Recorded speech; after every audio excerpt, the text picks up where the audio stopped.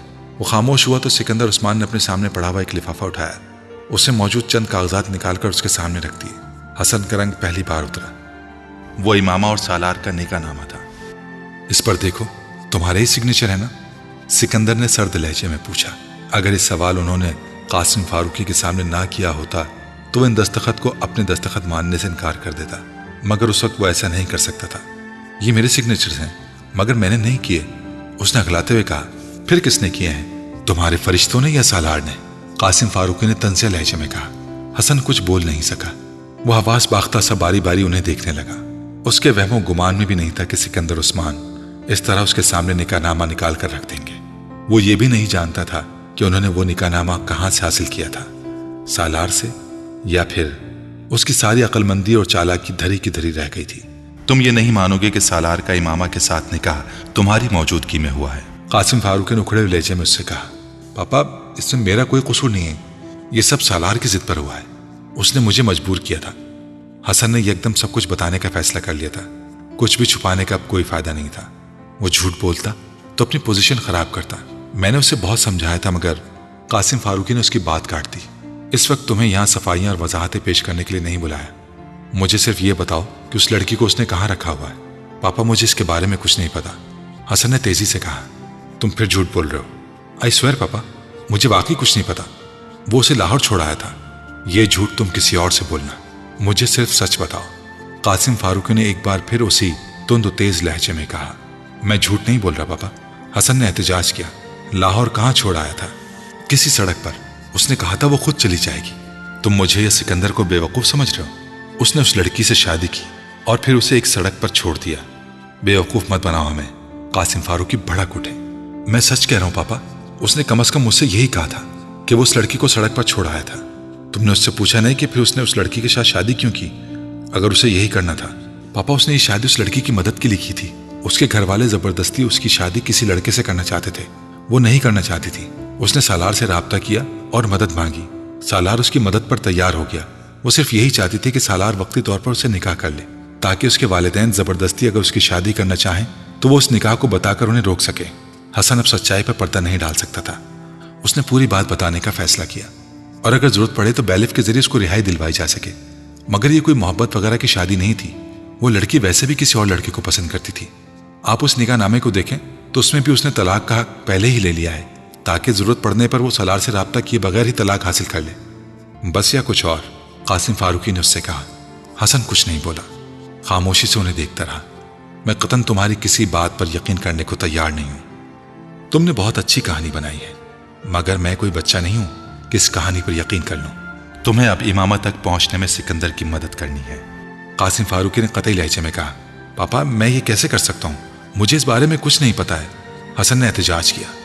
تم یہ کیسے کرو گے یہ تم خود جان سکتے ہو، مجھے صرف یہ بتانا ہے کہ تمہیں کیا کرنا ہے۔ پاپا پلیز آپ مجھ پر یقین کریں، میں امامہ کے بارے میں کچھ نہیں جانتا۔ نکاح کروانے کے علاوہ میں نے کچھ اور نہیں کیا، حسن نے کہا۔ تم اس کے اتنے قریب ہو کہ اپنی خفیہ شادی میں وہ تمہیں گواہ کے طور پر لے رہا ہے، مگر تمہیں یہ نہیں پتا کہ اس کی بیوی گھر سے بھاگنے کے بعد اب کہاں ہے۔ میں یہ ماننے پر تیار نہیں ہوں حسن، کسی صورت بھی نہیں۔ قاسم فاروقی نے دو ٹوک انداز میں کہا۔ تمہیں اگر پتا نہیں ہے تو بھی تم اس کا پتہ کراؤ کہ وہ کہاں ہے، سالار تم سے کچھ نہیں چھپائے گا۔ پاپا وہ بہت سی باتیں مجھے بھی نہیں بتاتا، وہ سب باتیں تمہیں بتاتا ہے یا نہیں؟ میں فی الحال صرف ایک چیز میں دلچسپی رکھتا ہوں، وہ امامہ کے بارے میں معلومات ہیں۔ تم ہر طریقے سے اس سے امامہ کا پتہ حاصل کرو، اور سالار کو کسی بھی طرح یہ پتہ نہیں چلنا چاہیے کہ سکندر کو اس کی شادی کی اطلاع مل چکی ہے یا اس نے اس سلسلے میں تم سے کوئی ملاقات کی ہے۔ اگر مجھے پتا چلا کہ سالار یہ بات جان گیا ہے تو میں تمہارا کیا حشر کروں گا یہ تمہیں یاد رکھنا چاہیے۔ میں سکندر کو تو پہلے ہی اجازت دے چکا ہوں کہ وہ ہاشم مبین کو تمہارا نام دے دے، اس کے بعد ہاشم مبین تمہارے ساتھ پولیس کے ذریعے نپٹے یا کسی اور طریقے سے، میں بالکل پرواہ نہیں کروں گا۔ اب تم یہ طے کر لو کہ تم نے سالار کے ساتھ دوستی نبھانی ہے یا پھر اس گھر میں رہنا ہے۔ قاسم فاروقی نے قطعیت سے کہا۔ پاپا میں کوشش کرتا ہوں کہ کسی طرح امامہ کے بارے میں کچھ معلومات مل جائیں، میں سالار سے اس کے بارے میں بات کروں گا۔ میں اسے یہ نہیں بتاؤں گا کہ سکندر انکل کو اس سارے معاملے کے بارے میں پتہ چل گیا ہے۔ وہ میکانکی انداز میں دہراتا جا رہا تھا، وہ اس بار واقعی بری طرح اور خلاف توقع پھنسا تھا۔ سالار چند دن گھر بیٹھا رہا، مگر پھر ضد کر کے اس نے کالج جانا شروع کر دیا۔ ہاشم مبین اور اس کے گھر والے امامہ کی تلاش میں زمین آسمان ایک کیے ہوئے تھے۔ اگرچہ وہ یہ سب کچھ بڑی رازداری کے ساتھ کر رہے تھے، لیکن اس کے باوجود ان کے ملازمین اور پولیس کے ذریعے سکندر کو ان کی کوششوں کی خبر مل رہی تھی۔ وہ لاہور میں بھی امامہ کی ہر سہیلی سے رابطہ کر رہے تھے جسے وہ جانتے تھے۔ سالار نے ایک دن اخبار میں بابر جاوید نامی ایک شخص کا خاکہ دیکھا، اس کے بارے میں معلومات دینے والے کے لیے انعام کا اعلان تھا۔ وہ اس نام سے اچھی طرح واقف تھا، یہ وہی فرضی نام تھا جو حسن نے وکیل کو امامہ کے شوہر کا دیا تھا، اور وہ اشتہار یقیناً امامہ کے گھر والوں کی طرف سے تھا۔ حالانکہ نیچے دیا گیا فون نمبر امامہ کے گھر کا نہیں تھا۔ وہ اندازہ کر سکتا تھا کہ پولیس اس وکیل کے پاس پہنچ گئی ہوگی، اور اس کے بعد اس وکیل نے اس آدمی کے قوائف انہیں بتائے ہوں گے۔ اب یہ حقیقت صرف وہ وکیل، حسن اور خود وہ جانتا تھا کہ بابر جاوید سرے سے کوئی وجود نہیں رکھتا، مگر وہ مطمئن ہو گیا تھا وہ ہاشم مبین کے گھر والوں کو کسی حد تک بھٹکانے میں کامیاب رہا تھا۔ اس پورے عرصے کے دوران سالار امامہ کی کال کا منتظر رہا۔ اس نے کئی بار امامہ کو اس کے موبائل پر کال بھی کیا، مگر اسے موبائل فون آف ملتا۔ اسے یہ تجسس ہو رہا تھا کہ وہ کہاں گئی تھی۔